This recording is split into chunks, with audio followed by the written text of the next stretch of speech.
अस्सलाम अस्सलाम अस्सलाम या नबी। हाँ, कल तो कॉलेज में नहीं आई थी। कल मेरा मूड नहीं था। कल तुम्हें आना चाहिए था। कल हमने बहुत मजा किया। उफ, मुझे लगा कल बहुत ज्यादा पढ़ाई होने वाली है, इसलिए कॉलेज नहीं आई, लेकिन यहाँ तो कुछ उल्टा ही हो गया। मैं तुमसे एक सवाल पूछूं? हाँ हाँ, पूछो। तुम कॉलेज में भी इसी तरह आती हो? यहाँ पे एक ऐसी कौन सी जगह है जहाँ पर अपने सारे दोस्त होते हुए भी अपने आप को अकेला फील करते हैं? मुझे नहीं पता, आप ही बता दो। तुम्हें इतना भी नहीं पता अपनी कॉलेज में इम्तिहान का माहौल है जहाँ पर अपने सारे दोस्त होते हुए भी अपने आप को अकेला फील करते हैं? हाँ, ये तुमने सही कहा, मुझे तो पता ही नहीं था। अरे तुम्हारा ड्रेस इतना खूबसूरत है। शुक्रिया। लेकिन तुम्हें इसका कलर थोड़ा अच्छा लेना चाहिए था आजकल के फैशन के हिसाब से। उधर देख, वो लड़की तो रोज बरोज एक ही रंग और एक ही टाइप का ड्रेस पहन के आती है, उसके बारे में तू क्या कहेगी? हाँ, गर्ल्स कॉलेज होने के बावजूद भी लड़की अपने आप को इतना कवर करके आती है। चलो इनके पास चलकर पूछते हैं इसे क्यों आते हैं। हाय। हाय। अस्सलाम वालेकुम वरहमतुल्लाहि वबरकातुहू। तुम हर बात पर सलाम क्यों करती हो? जब भी हम बात करें तो बात शुरू करने से पहले हमें सलाम करना चाहिए। वालेकुम अस्सलाम। सलाम का मतलब क्या होता है? सलाम का मतलब होता है सलामती हो तुम पर और अल्लाह की रहमतें और बरकतें नाज़िल हो। इतना अच्छा मतलब बताया आपने, मुझे तो पता ही नहीं था।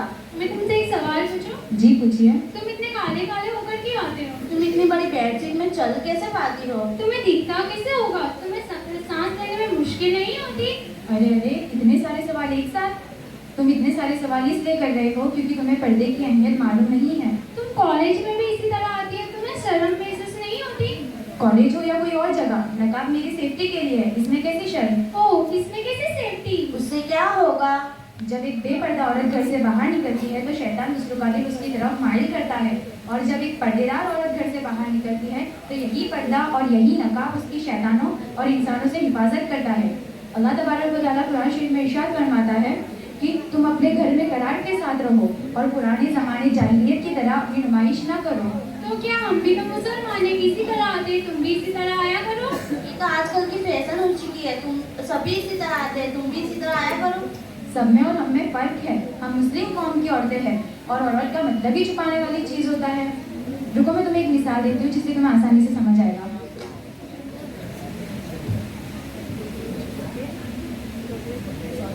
अब तुम बताओ, तुम इन दोनों में से किसे चुनोगी? तुमने इसे ही क्यों चुना? क्योंकि ये पूरी बंद है। बिल्कुल सही कहा तुमने। एक पर्देदार औरत की मिसाल भी इस बंद चॉकलेट की तरह होती है जिसपे ना कोई नापाकी और ना कोई गंदगी लगी हुई होती है, और एक बेपर्दा औरत की मिसाल इस खुली हुई चॉकलेट की तरह होती है जिसपे तरह तरह की नापाकी और गंदगी लगी हुई होती है, और अगर इस पे गंदगी ना भी लगी हो तो इसे कोई पसंद नहीं करता। दुनिया की नज़र में इसकी कोई अहमियत ही नहीं होती है, इसे नज़रअंदाज कर दिया जाता है। अल्लाह तबारक व तआला कुरान शरीफ में इरशाद फरमाता है कि बेशक गंदी औरतें गंदे मर्दों के लिए और गंदे मर्द गंदी औरतों के लिए और सुथरी औरतें सुथरे मर्दों के लिए और सुथरे मर्द सुथरी औरतों के लिए पाक उन बातों से जो ये कह रहे हैं। बेशक उनके लिए बख्शिश और इज्जत की रोजी है। इतनी अच्छी मिसाल दी आपने। अच्छा, एक और सवाल, इस्लाम की सारी पाबंदी औरतों पर ही क्यों है, मर्दों पर कुछ नहीं? ऐसा बिल्कुल नहीं है मेरी बहन। जिस कुरान में अल्लाह ताला ने औरतों को पर्दे का हुक्म दिया है, उसी कुरान में अल्लाह ताला ने सबसे पहले मर्दों पे पाबंदी लगाई है कि जब भी वो अपने घर से बाहर निकले तो अपनी निगाहें नीची करके निकले ताकि उनकी निगाह किसी गैर महरम औरत पे ना पड़े। अच्छा, पर्दे का हुक्म मर्दों को भी दे सकता था, औरतों को ही क्यों दिया? इतनी गलत सोच मत रखो मेरी बहन। अल्लाह ताला ने मर्दों को पर्दे का हुक्म नहीं दिया है, औरतों को दिया है। औरतों को इसलिए दिया है ताकि वो किसी भी तरीके से रुस्वा ना हो सके। अब देखो, मैं तुम्हें एक मिसाल देती हूँ।